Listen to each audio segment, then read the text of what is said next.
time, Madam, you just bring this part up a little bit.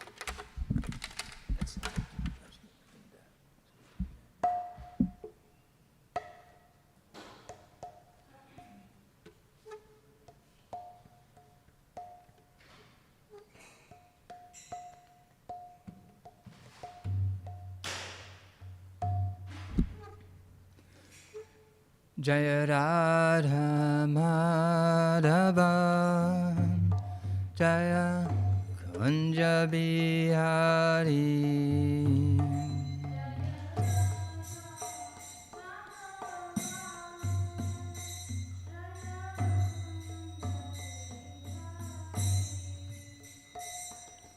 Radha Madhava Jaya Kunja Bihari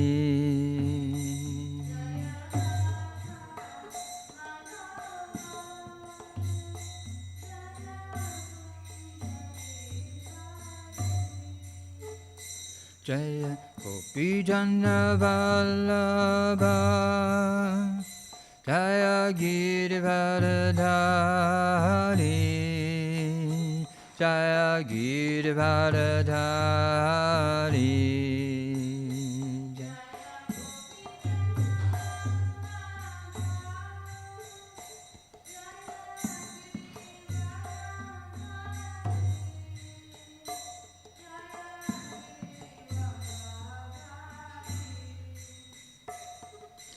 Gopi Jana Vallabha Jaya Girivardhari Jaya Girivardhari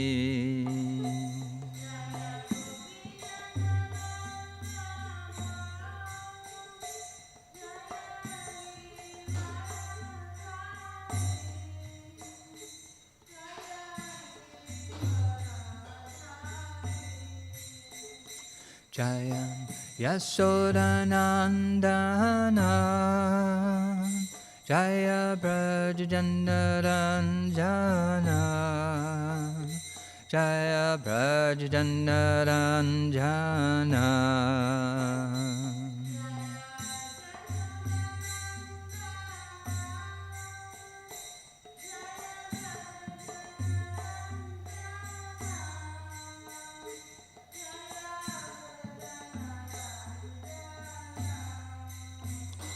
Jaya Jamunnathiravanachari Jaya Kunja Bihari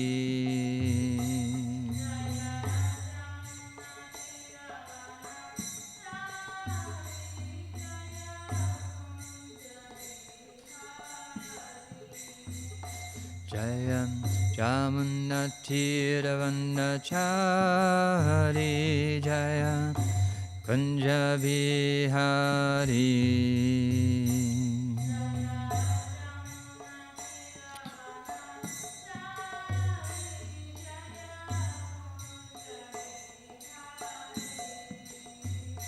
Jaya Radha Madhava Jaya Kunja Bihari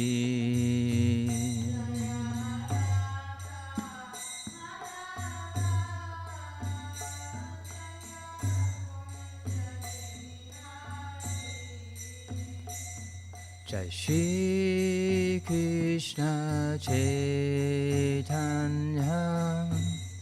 Prabhu Nityananda Shri Advaita Gadadhara Shri Vasari Gaura Bhakta Vrinda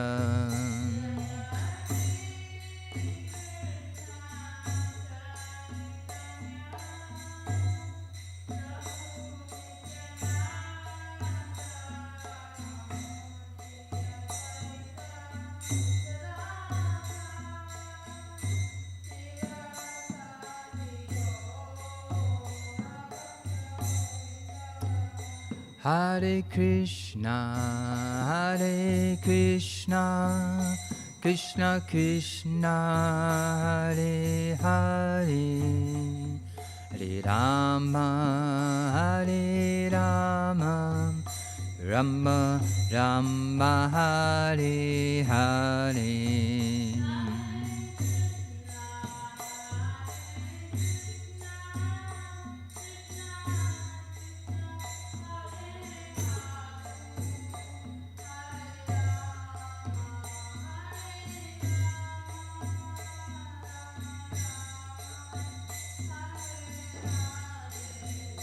Hare Krishna, Hare Krishna, Krishna Krishna, Hare Hare, Hare Rama, Hare Rama, Rama Rama, Hare Hare, Krishna, Hare Krishna, Krishna Krishna Hare Hare Hare Rama Hare Rama Rama Rama Hare Hare. Jaya Jaya Prabhupada Prabhupada Prabhupada Jaya Jaya Prabhupada.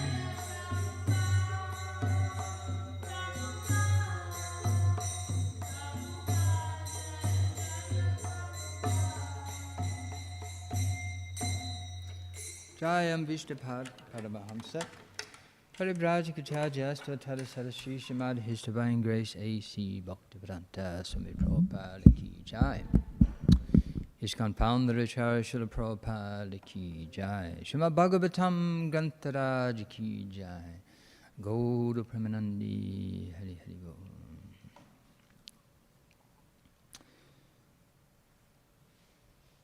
Om Namo Bhagavate Vasudevaya.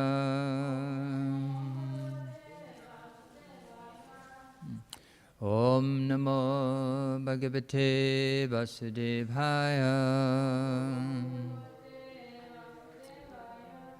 Om Namo Bhagavate Vasudevaya.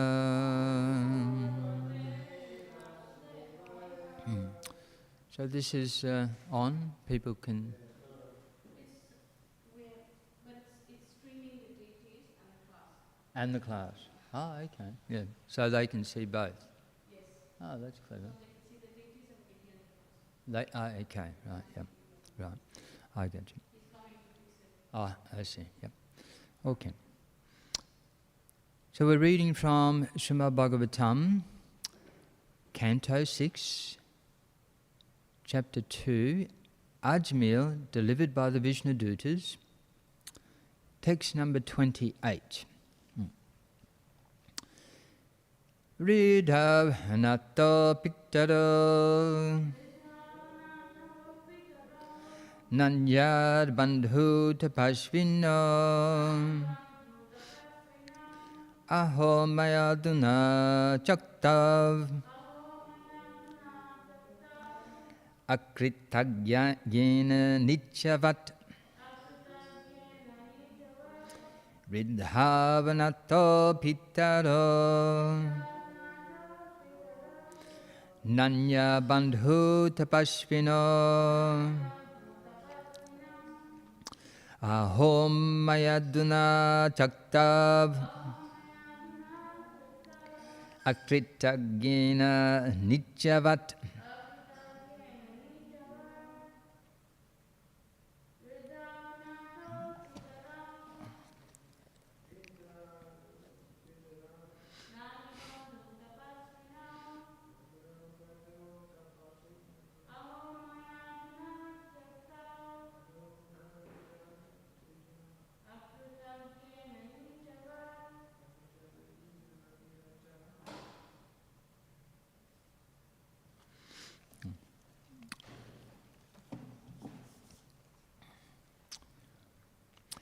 Bridho,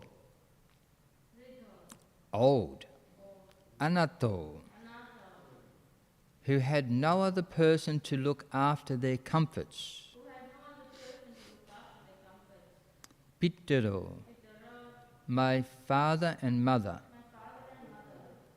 na anya bandhu, who had no other friend, tapasvino, who underwent great difficulties, aho, alas, maya, by me, aduna, at that moment, chakta, were given up, akritta gena, ungrateful, nichavat, the most abominable low-class person.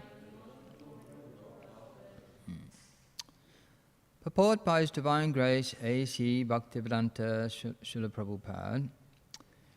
According to Vedic civilization, everyone has the responsibility for taking care of brahmanas. What's that? I'll translate. Did I miss that? Oh, okay. I must have read that in my mind. My father and mother were old and had no other son or friend to look after them. Because I did not take care of them, they lived with great difficulty. Alas, like an abominable, low-class man, I ungratefully left them in that condition. Purport by His Divine Grace A.C. Bhaktivedanta Swami Prabhupada. According to Vedic civilization, everyone has a responsibility for taking care of brahmanas, old men, women, children and cows. This is the duty of everyone, especially an upper-class person. Because of his association with a prostitute, Ajamil abandoned all his duties. Regretting this, Ajamil now considered himself quite fallen.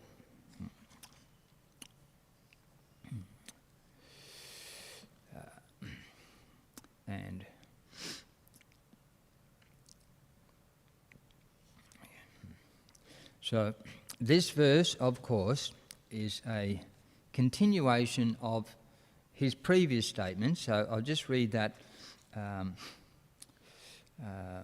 those couple of verses beginning from text 26. Ajamil said, "Alas, being a servant of my senses, how degraded I became.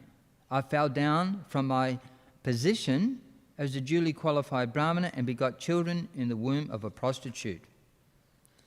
27. Alas, all condemnation upon me. I acted so sinfully that I degraded my family tradition. Indeed, I gave up my chaste and beautiful young wife to have sexual intercourse with a fallen prostitute accustomed to drinking wine. All condemnation upon me. And today's verse, 28. My father and mother were old and had no other son or friend to look after them. Because I did not take care of them, they lived with great difficulty. Alas, like an abominable low-class man, I ungratefully left them in that condition. So, now, these are the thought processes of Ajamil, and as explained in the previous verse, Prabhupada mentions this is the mentality of one who is becoming a pure devotee. And that on that platform, one first regrets his past sinful activities, and this helps one to advance in spiritual life. And he explains that, the duty of a pure devotee is to regret his past sinful activities in illicit sex, intoxication, meat eating and gambling. And that not only one should give up his past bad habits, but he must always regret his past sinful activities. And that is the standard of pure devotion. So this is in that same mood.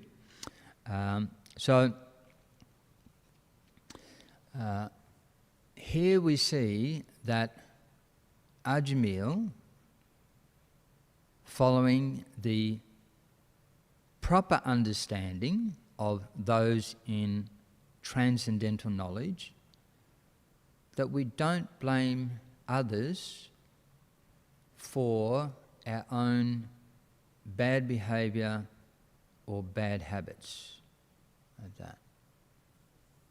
That is the actual proper understanding. So there's a verse in the... Oh, can I get a Bhagavad Gita? Is there a Gita in the house? Yeah. Yeah. So in this world, generally, English.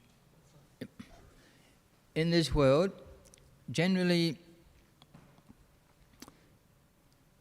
people always have someone to blame for their own misbehavior. That in some traditions, they say, the devil made me do it. Or, I was, bad things happened to me, and that caused me to do bad things throughout the course of my life.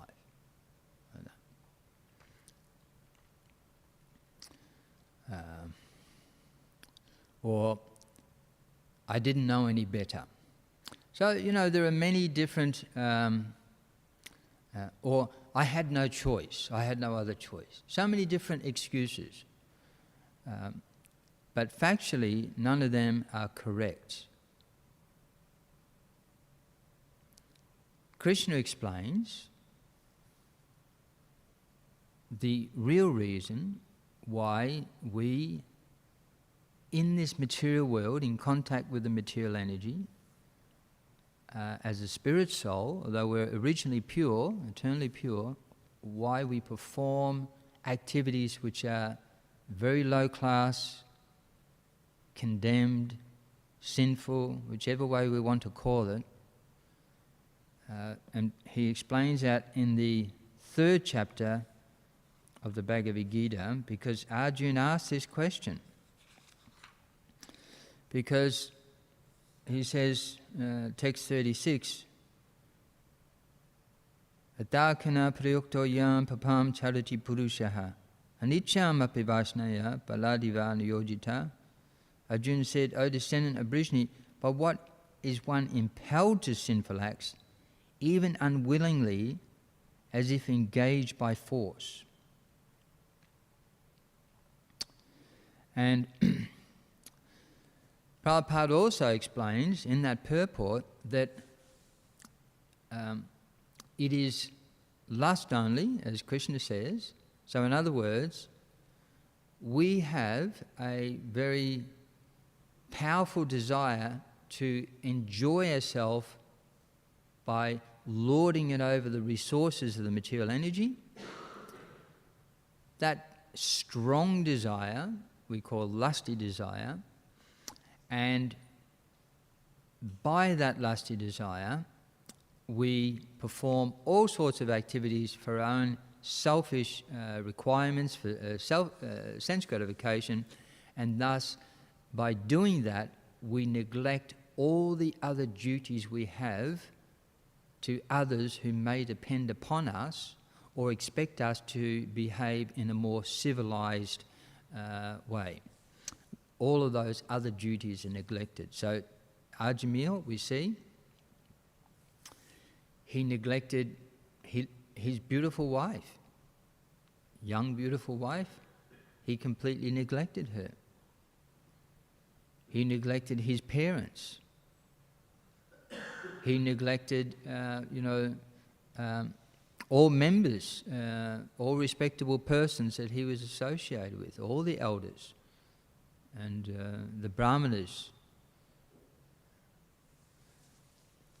And he committed sinful activities whereby he abused the rights of others through violence, through crime, in order to accumulate money to satisfy his life by living with a prostitute, to get drink, alcohol, and enjoy the pleasures. So it was his own desire to enjoy the resources of the material world, to lord it over the material world, particularly for sense gratification, of which sex life is the most formidable attraction. And in that way, he was prepared to abuse all other living entities and neglect all of his duties for that particular purpose. So come back to that personal desire.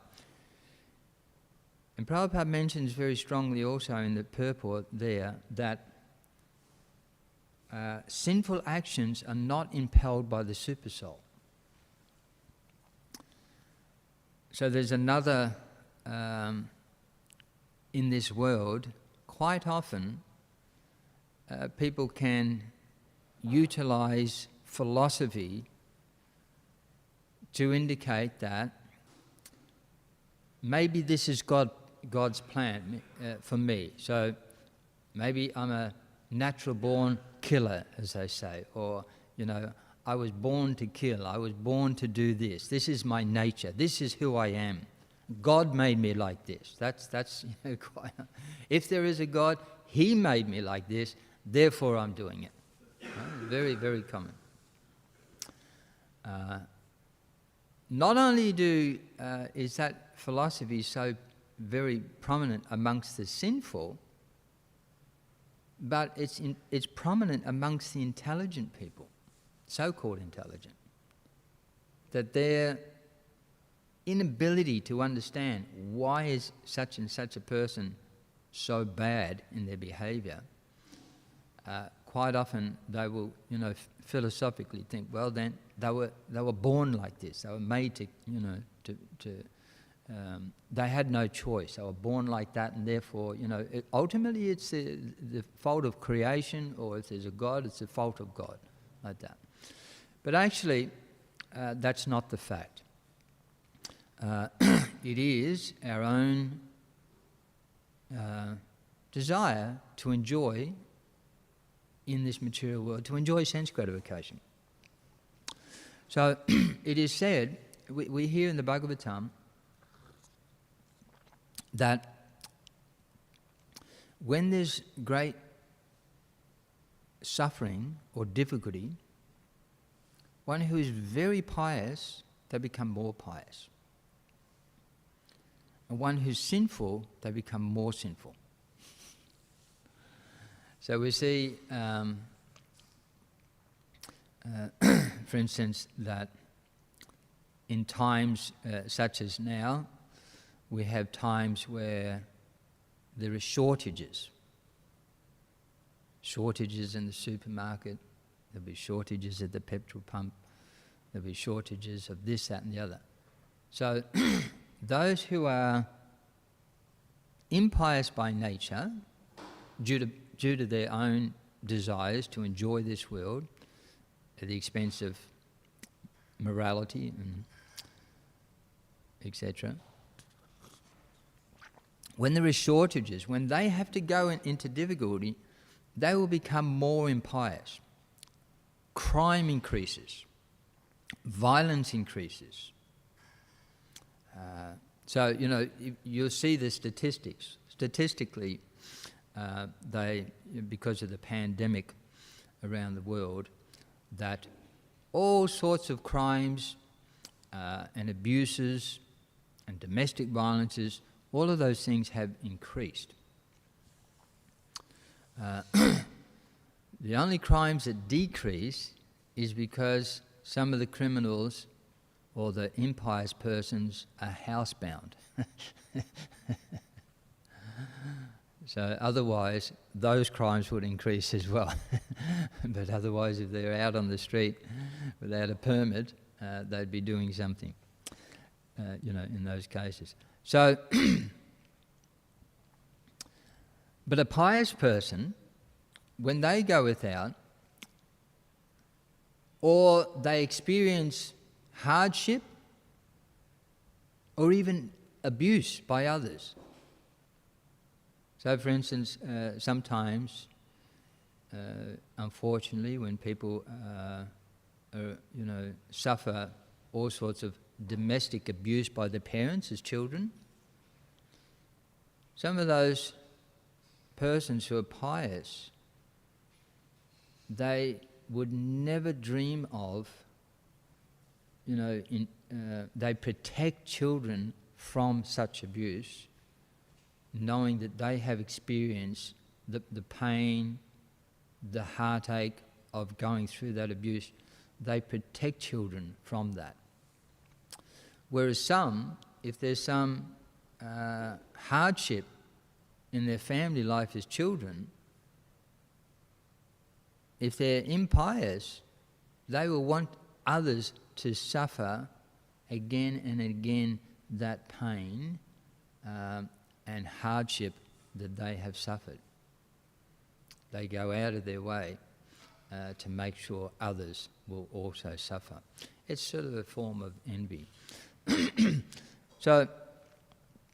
But a pious person, actually, when there's difficulty, even injustices, they don't want anyone else to ever experience that. So now, this. So here, Ajamil, he's feeling that he is accepting full responsibility. He is condemning himself. And that is the proper mood, and that is if one wants to actually take to devotional service or an actual become, to advance from that condemned position, one has to take responsibility for one's actions. So, the general symptoms of one behaving properly in this world, as explained in the previous purport, that one avoids illicit sex. So that is the pillar of, these four main pillars of sinful activity. That one is under the sway of, strong material desires to enjoy sense gratification. There will be illicit sex. Sex outside of marriage, outside of religious principles, without any regard for the children that are produced from such illicit sex. Intoxication. There will be excessive intoxication, meat eating, excessive killing of animals, and gambling, cheating, instead of having an honest way of earning one's income and using that income for the benefit of oneself, one's family, and for the world. One, in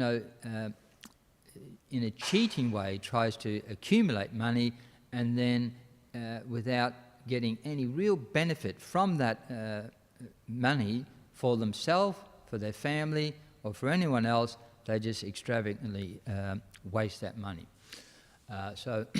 And as we've explained before, that I know personally many, many people who have lost their entire house, that either the husband is giving the money to the wife is giving the money to the husband, they're thinking it is paying off the mortgage, and then all of a sudden they get this shock realization after 20 years, the mortgage hasn't been touched because the person has been using that just to gamble the whole thing away. And then the next thing that they know, and I've seen this happen, I know people it's happened, they, all of a sudden their house is just being taken off them. And they're thinking, but we've paid the mortgage. No, it's being gambled away just for sense gratification, like that. So these are all the pillars of sin. And when one is sinful, immoral, just absorbed in one's personal sense gratification at anyone's cost, these people generally suffer. Animals, even cows who are the extremely valuable to human society if they can understand, that the cow is like a mother. We get milk, so many different milk products from the cow. They eat the grass. They keep the grass down. They make the place some fire protection by keeping the grass down.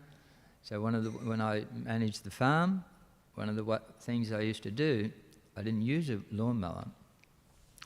I used to get the cows and I'd put them all around the farm in different places, and you just put a little wire there, and usually they'll just, as long as they're grass, they won't run away, and they would just eat all the grass. And in that way, I hardly had to pay for hay by just moving the cows around, and I didn't have to.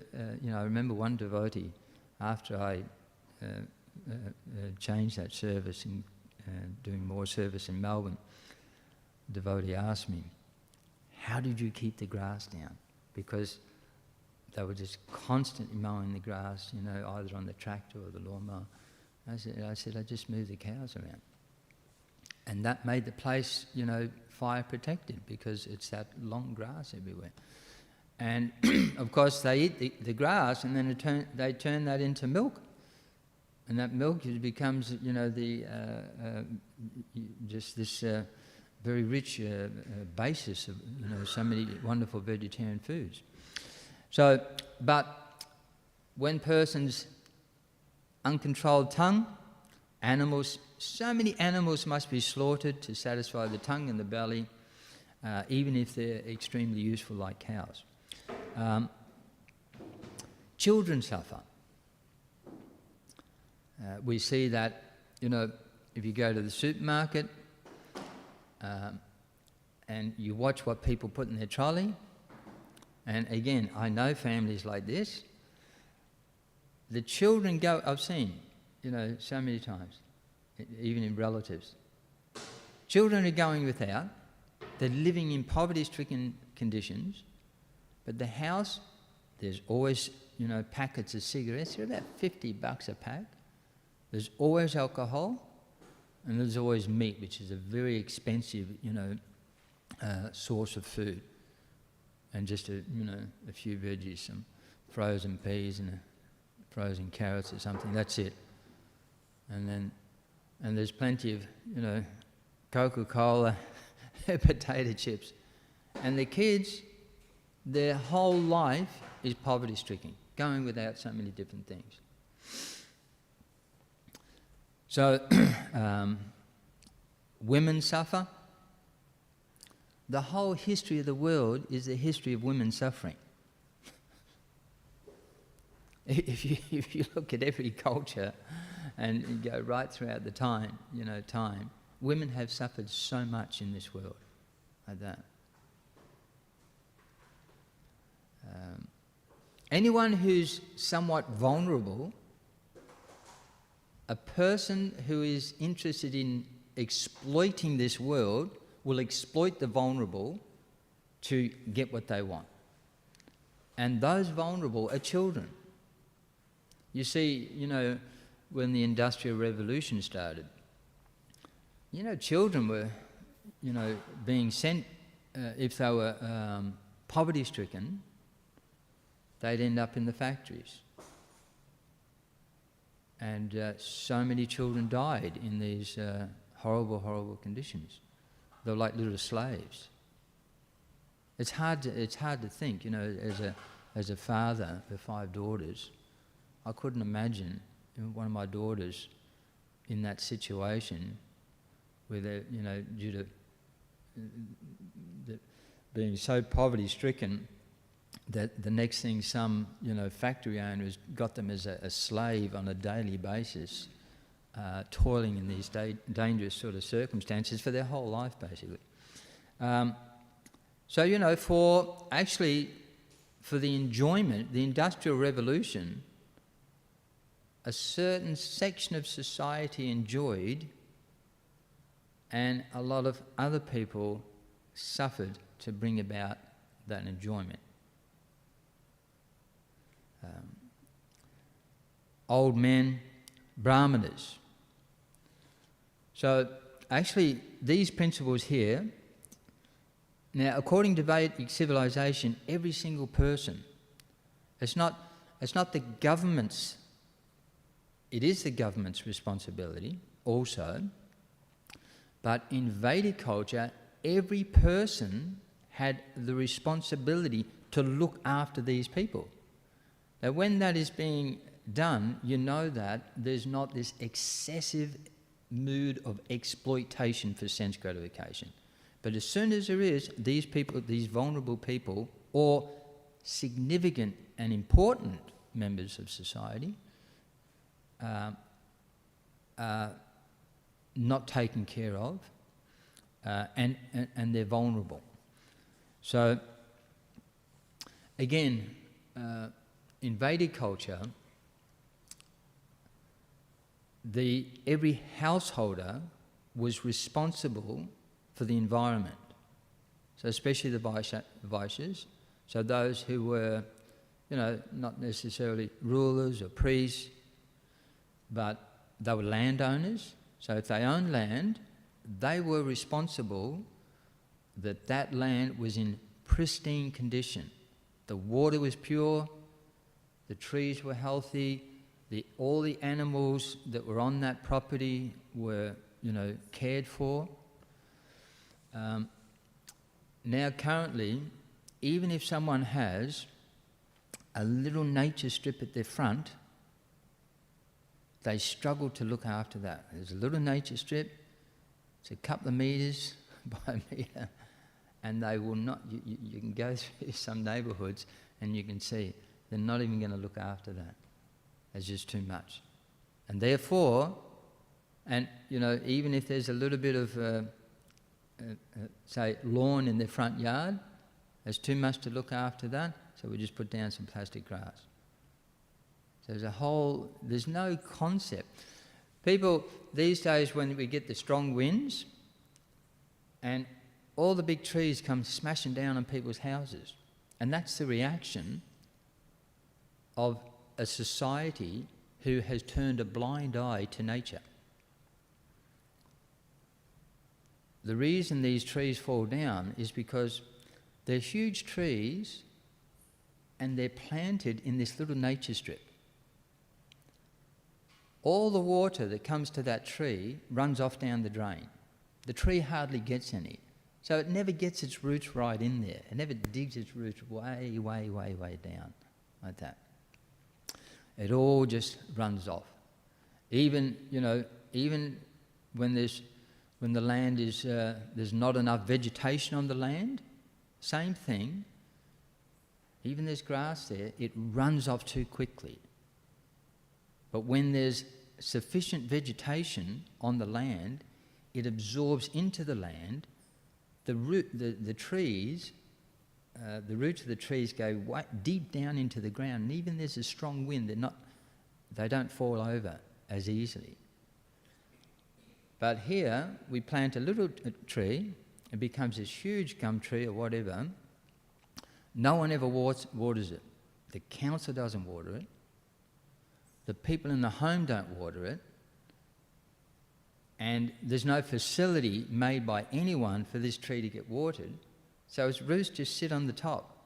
And then the wind comes down, smash, crashes the house, and they're thinking, oh, there's an accident. It's foolishness.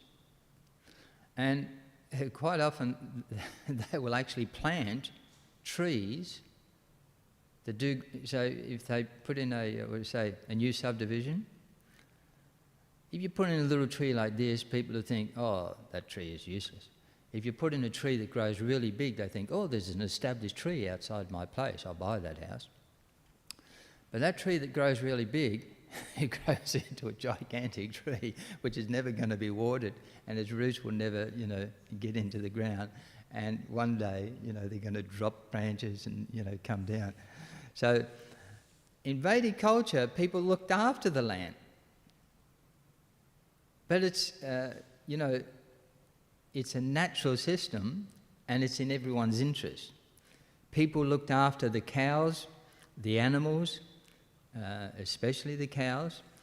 People looked after children, people looked after women, and they looked after the priests. Old people, they looked after the elderly.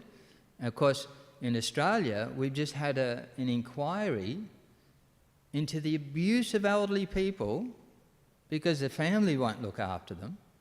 Well, that's interfering with their life. Why should we look after the elderly people? You know, we've got our whole life ahead of us and we're enjoying this, that and the other, and they're just like, they're just sort of in the way of all that enjoyment. Well, let's put them in a home, you know, under the first excuse possible. And then, you know, in the home, the government doesn't, you know, it's all business. It's not so much looking after them. It comes down to dollars and cents, how to cut costs, make some money, don't spend too much on them, spend enough to keep things, and you get this abusive situation. And so Australia is supposed to be one of the most, I would say, you know, say, well-developed countries in the world, and we have this, you know, very bad reputation for abuse of the elderly, even in the homes which are provided, especially for their care and protection. So in the homes that are provided for the care and protection, that's where a lot of the abuse goes on. And a lot of elderly people, this is also very common, is that the younger generation who are very, very greedy for wealth, they actually seize the property of their parents, and that's very, very common as well, and they end up with nothing. So, you know, but a civilization that protects the elderly, protects the women, as we said, if you look at the history of the world, there's a lot of exploitation of women throughout all the ages. And Vedic civilization is one where at every step protect the women.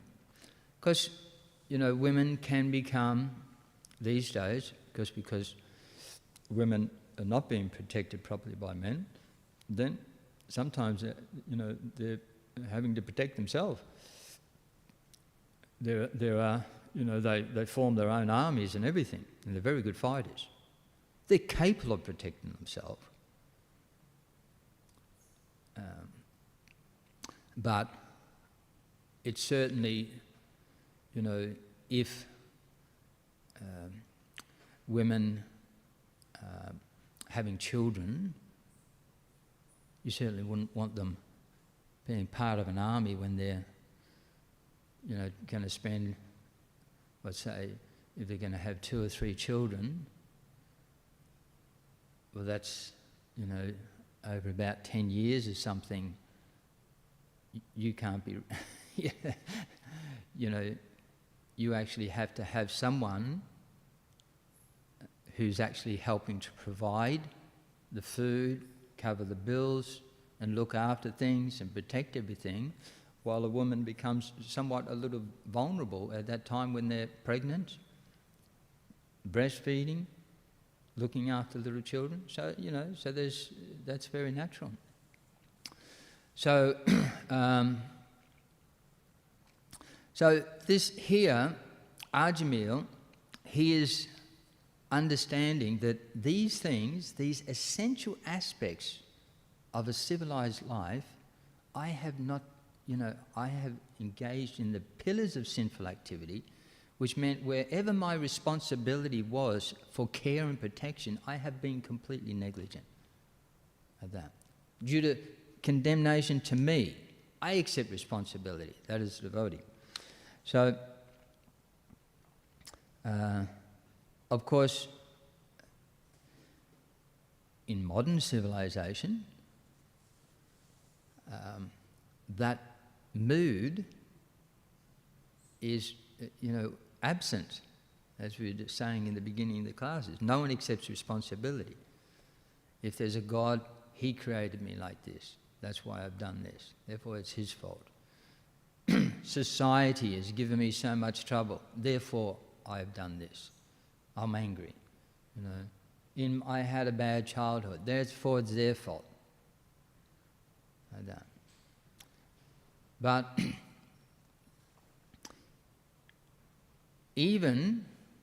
the pillars of sinful act, they're not even saying that in this society, people don't even say, I've done something wrong.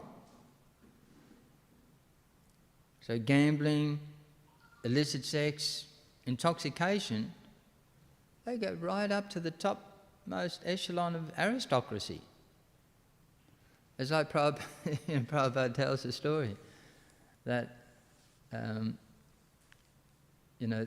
the Marquis of Zetland, or something, was that? Lord Zetland or something, that he was a lord, English lord. He asked, I think it was Srila Bhaktisiddhanta, or one of Bhaktisiddhanta's disciples, I would like to become a Brahmin. Because Brahmins are very aristocratic, noble people previously in India. Yes, I would like to become a Brahmin, known for my knowledge and respectability and morality. Oh yes, I can make you a Brahmana. You just have to abstain from intoxication, meat eating, gambling and illicit sex. Well, that's impossible. That is the mood from the average person in the street all the way up to royalty. That's just the way of life. Okay? That's not something wrong, that's normal life. We're not doing something wrong by doing those things, that's just normal life. So therefore, I have nothing to be, that I've done something wrong, that I should feel condemned. I'm just behaving in a normal way as an average person. So where's the mood going to come that, and they don't care the embarrassment or the pain or the heartache they cause their family or society or anyone. Because as far as they're concerned, it is, there's what we call, I'm entitled to it. So we have a population of the earth where people feel, I'm entitled to that. What I did to get my little lot of enjoyment, I'm entitled to that, at least. So, but here we see Ajamil, and if one wants to actually become civilized, the very first point, as Prabhupada says, this is the first activity. One first regrets his past sinful activities, but, as Prabhupada says, one must always regret. Not that, okay, Bhaktivedanta Thakur, he considered himself to be the lowest of the low. And he considered, in this world, in this life or some lives, I have committed every sinful activity that is possible. We don't know. We may forget what I did in my past life, or 100 lives before, or 1,000 lives before, but we have done the worst possible things that we could possibly do to disappoint, not that God ever becomes disappointed, but to literally rebel and do the worst things imaginable. Those things which were specifically, please don't do that. Those worst possible things, in some lifetime or another, we have done that, like that. So a devotee has that sense of humility. That's humility, like that. And that is the beginning. So this verse here, therefore, there's that verse by Lord Chaitanya Mahaprabhu, Trinada Pisa Nichina Tarodiva Sahishnina Amanina Manadina Kirtanya Sadahari. And especially for devotees. In other words, we've heard how Ajamil, he hasn't had to follow all the rules and regulations of scriptures, that just by chanting the holy name of the Lord, he's be given full pardon from all the sinful reactions of everything he's done. And that is the benefit. So there's a great danger there for the devotees to think, all I have to do is chant the Hare Krishna Maha Mantra, I become the purest of the purest, all the reactions of my sinful activities are completely eradicated, and so now I'm a very, very elevated person, and like that. And even as a devotee, I'm not, that it doesn't matter that I'm neglecting my own wife or mother or children. That's okay. I'm chanting Hare Krishna and I'm elevated from everything. It doesn't matter that we sometimes very harsh, cruel sometimes, even to brahmanas or brahmanis, even if they're sometimes very ill or, unfortunately indisposed. No, that's okay. I'm chanting Hare Krishna like that. So here, this instruction that especially as devotees. So we may think, for a sinful person, they should feel remorse for what they're doing. They're all sinful wretches, engaged in illicit sex, intoxication, gambling, so many. They should feel remorse. Actually, the devotee has that sense of humility and regret for whatever we may have done, knowingly or unknowingly, or forgotten or unforgotten, in this world. A devotee has the greatest sense of regret than anyone, and should have. So it's not, we look at others, you should be remorseful. If we want to be devotees, above everyone, we should have that mood. Like that. So therefore Chaitanya Mahaprabhu says, Trinadapi Sinichina Turodivasa Hishana Amanina Manadina Kirtanya Sadahri. Now, Bhaktivedanta the Course says that this verse gives us the qualification and procedure for Nam Kirtan. So if we want to chant the holy names of the Lord, we must have this qualification. And if we want to chant it, we must chant it in this mood, in this way. So to take up the process and to continue the process, we must always have the humble state of mind. And to chant properly, we must chant in a humble state of mind. Like that one should chant the holy name of the Lord in a humble state of mind, thinking oneself lower than the straw in the street. One should be more tolerant than a tree, devoid of all sense of false prestige.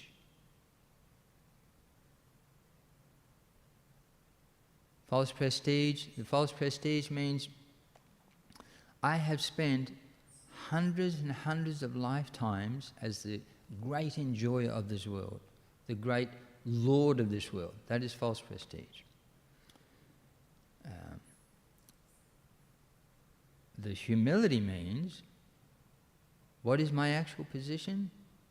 Although I'm a tiny little spirit soul, I have become so covered by ignorance and so filled with desires for sense gratification that there's nothing that I probably haven't done in this world to try to lord it over the property of the Lord. That is humility. And ready to offer all respect to others. Offering all respects to others, and of course, especially taking care of the cows, the brahmanas, the elderly, being very respectful in our dealings with all women, children. That. In such a state of mind, one can chant the holy name of the Lord constantly. So, now in the purport, there's Prabhupada's purport to that in the Chaitanya Charitamrita. Prabhupada says, these are the symptoms of one who chants the Hare Krishna Maha Mantra. And he says that although he is very exalted, he thinks himself lower than the grass and the ground and tolerates everything. He says, although a Vaishnava is the most exalted person, he is prideless and gives all respect to everyone, knowing everyone to be the resting place of Krishna. If one chants the holy name of the Lord in this manner, he will certainly awaken his dormant love for Krishna's lotus feet. So, this particular verse of the Shishastakam, that if a devotee manifests that humility is here, that then all these qualities are there, that by performing kirtan with such firm faith and steadiness as exhibited by the qualities of humility, tolerance, pridelessness and respectfulness, one soon attains the stage of ruchi, transcendental taste, and then gradually attains prema. If we can chant in that mood, Krishna becomes very, very pleased with the devotee. Like that. Because it is our false pride that keeps us in this world, and the reverse of that is humility, which releases us from this world. So false pride, it makes us, I am the Lord, I am the enjoyer, I am the creator, this is rightfully mine. That sense of pride, false pride, keeps us in this world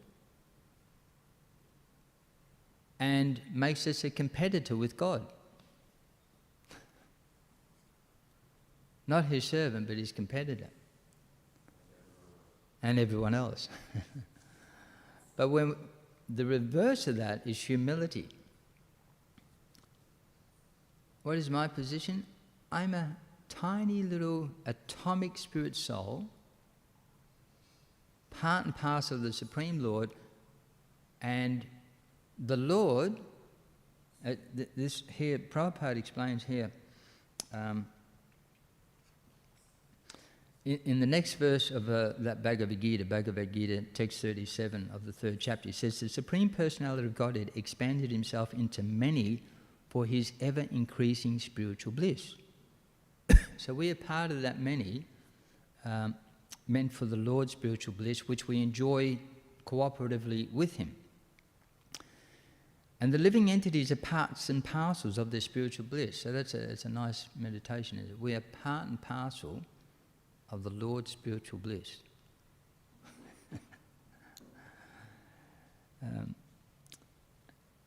They also have a partial independence, but by misuse of their independence, when the service attitude is transformed into the propensity for sense enjoyment, they come under the sway of lust. So originally we served the Lord as little part and parcels of his spiritual bliss, so we're blissful, the Lord is blissful. But then that service attitude, that instead of serving the supreme blissful Lord, no, I would just serve myself. I would look after myself for sense enjoyment at the expense of everyone else. Then we come under the sway of lust. This material creation is created by the Lord to give facility to the conditioned souls to fulfill these lustful propensities, and when completely baffled by prolonged lustful activities, the living entities begin to inquire about their real position. So here's Ajamil. He spent his whole life fulfilling his lustful desires to the very point, and all he gets at the end of it is he's going to be punished by the Yamadutas. He's become old, even though he wants to enjoy, he's an old, ill, invalid man, We're all going to come to that point, every one of us, again and again and again, completely smashed, completely baffled. We're going to try and enjoy this world, try and gather as much paraphernalia for enjoyment, and at the end, time comes in and smash this, smash that, baffle that, like that. Everything, you know, body smashed to pieces, dwindled down to nothing, strength gone, like that. And what is left is just a humiliated human being with, you know, who leaves this world and good riddance. Like that, baffled. But that's not the end of it. Then the Yamadutas for the sinful persons, like that. Then the suffering, the reaction. If it's not the Yamadutas, of course, of the very sinful persons must, you know, even experience some very hellish conditions. But, you know, in general, people may just take birth in a very, very... so if someone has, you know, neglected their parents very, very badly, in the next life, they will be neglected by their children.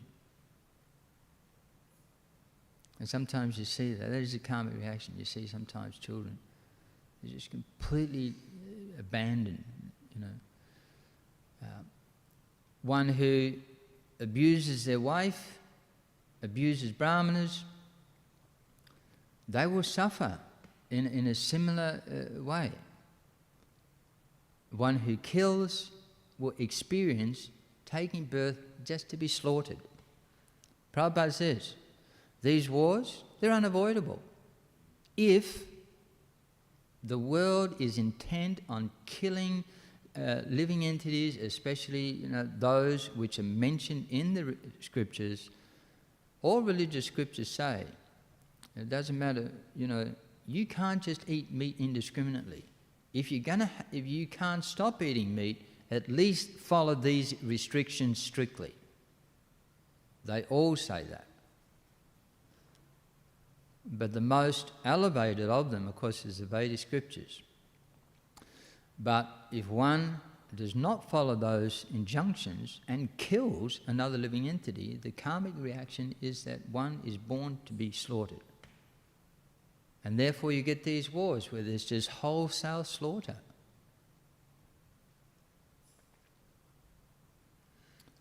One time, you know, that they often, you know, we often see in this world, there is protests against killing. But you don't, you know, wars are bad, you know, which, you know, no one wants war, of course. Although sometimes you have to protect the innocent people if you're being attacked by those who want to, you know, kill your children, make slaves out of your children and your wives and the women that want to come. And then you have to fight. Arjun, Krishna showed. Krishna tried to stop the war. Everyone tried to stop the war. The battle of Kurukshetra, but there was no recourse. It had to be fought, therefore fight. So it's the last recourse. It's not the first option, it's the last if there's to protect. But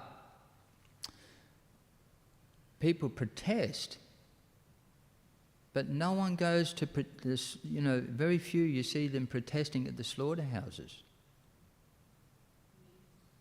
You know, we protest. Why is this war on cows?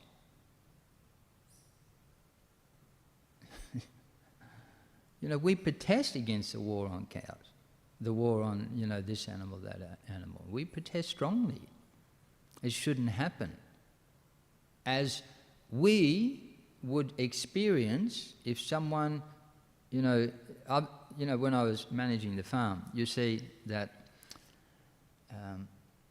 they're just like families. The cows are just like families. I remember Chintamani and I think Sarabi. So one was the mother, one was the daughter. And they were inseparable. And if the other cows, like the big bullocks, the big males, went and sort of muscled the mother cow so she couldn't get the nice grass, Chintamani would charge them. Get away from my mother, like this. And when one of them died, the other one cried. Tears.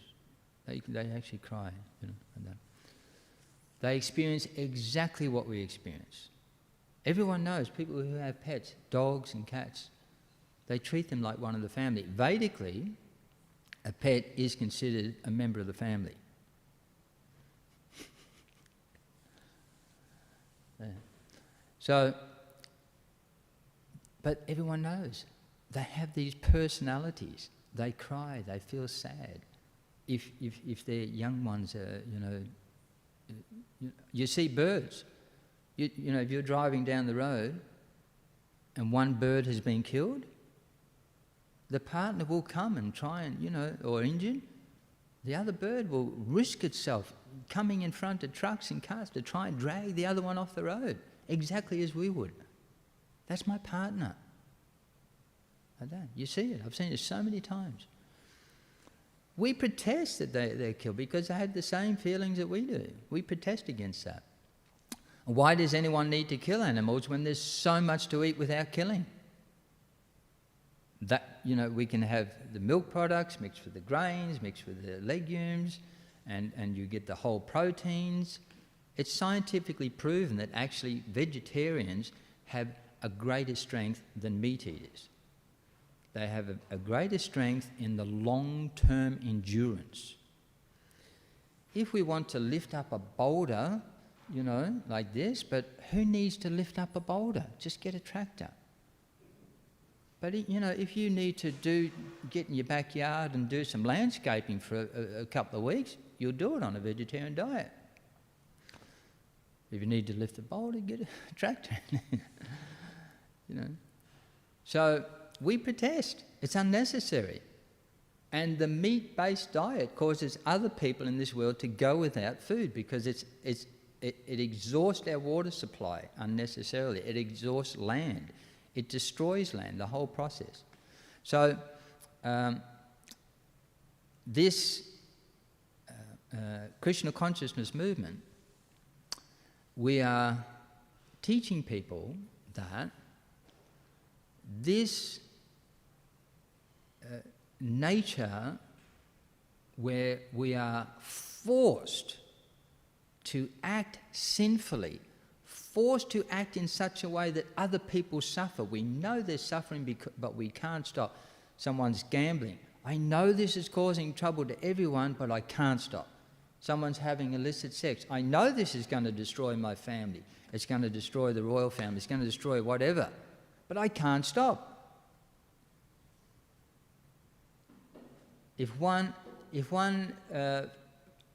hears the Bhagavad Gita and understands, I'm an eternal spirit soul, and when I'm in association with the Supreme Soul, the personality of Godhead, I get this powerful spiritual intelligence which controls my mind and senses and gives me transcendental bliss, whereby I am no longer forced to act under lust, commit sinful activities and cause innocent people who I should be protecting and caring for to suffer, like that.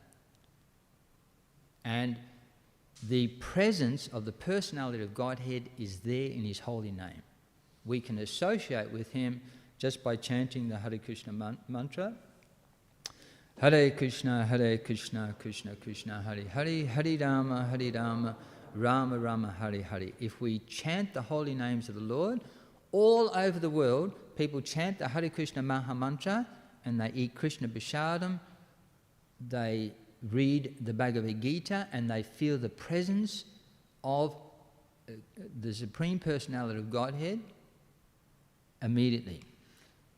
And as I always like to, I'm a living example.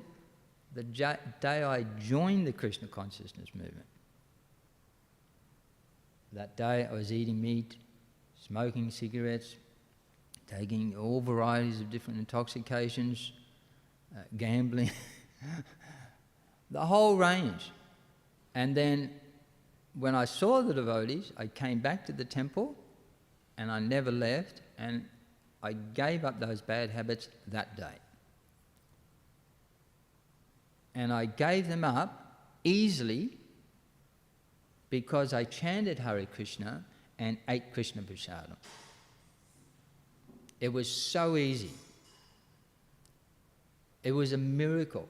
And I've always understood from that, it's not like some philosophy there, it's a practical application. You chant Hare Krishna, you eat Krishna Prasadam, you associate with devotees, you hear the topics of Krishna, and when you hear the topics of Krishna, you hear about the Lord's blissful, loving mood and relationship and activities with the devotees, and you think, I want some of that love. I want to, that's the enjoyment of the soul. Pure love. Not the lust and the sense gratification and, of this material world in the name of love. So this process we recommend to everyone in the whole world. It will burn up the karmic reactions to one's sinful activities, and then one can start to begin to come back to their senses and feel a little remorseful. What have I done? How many people have I hurt? What damage have I done by my, trying to just live a life of sense gratification? One will come to one's senses, and that is the beginning point that then one can progress. And if one chants in that mood, in that humble state always, that, if one becomes, even as a devotee, if one again allows the seeds of this sense gratification to enter into one's spiritual life, pride, I am a big devotee, I have done so much, I am so respectable, I'm so well known, I'm known all over the world. And because I'm a big devotee, this facility is mostly under my control, and I am the prime enjoyer. Like this. I should be the center of attention. So that humility protects us from again, because that Ajamil, he was from his birth, he was born in a Brahmana family and trained to worship the Narayan Shila, to worship the Lord, and to do all sorts of activities. But if one is not maintaining one's Krishna consciousness, and Krishna consciousness means I am the eternal servant of the personality of Godhead. He is the supreme enjoyer. I'm his servant. He is the supreme proprietor. I'm not the controller. I'm his servant. And he is the real friend. If I can give people Krishna's friendship, that is, I am not the supreme, let's say, liberator or benedictor or, person who can assist everyone in this world. The only thing I can do is give people Krishna, and he is their real friend. He is the one who can help them like that. So, as devotees especially, otherwise, like Ajamil, and unfortunately, like many, many devotees in the past, who become a little proud and stop chanting in a humble state of mind, again, as Prabhupada says, the material energy, Prabhupada says, you play with Maya, she'll kill you. She's in like a needle and out like a plough. I just, I'm such a big devotee, a little bit of Maya is not going to affect me. But we're not a big devotee. We're a tiny little servant. Always, and this is the glory of Prabhupada's life. From the beginning to the end, Prabhupada always glorified. People say that I've done this wonderful thing like this. No, I've not done anything. I'm just trying to offer some service to fulfill the desire of my spiritual master. That's it. I haven't done anything wonderful like that. So we should never try to be a big devotee, but we can try to be a pure devotee. And a pure devotee means I don't want to be a big devotee, I want to be a very pleasing servant of my spiritual master and of the Vaishnavas, like that. So this is some nice meditations for us. I'll just leave it there if anyone has any questions or comments. Thank you.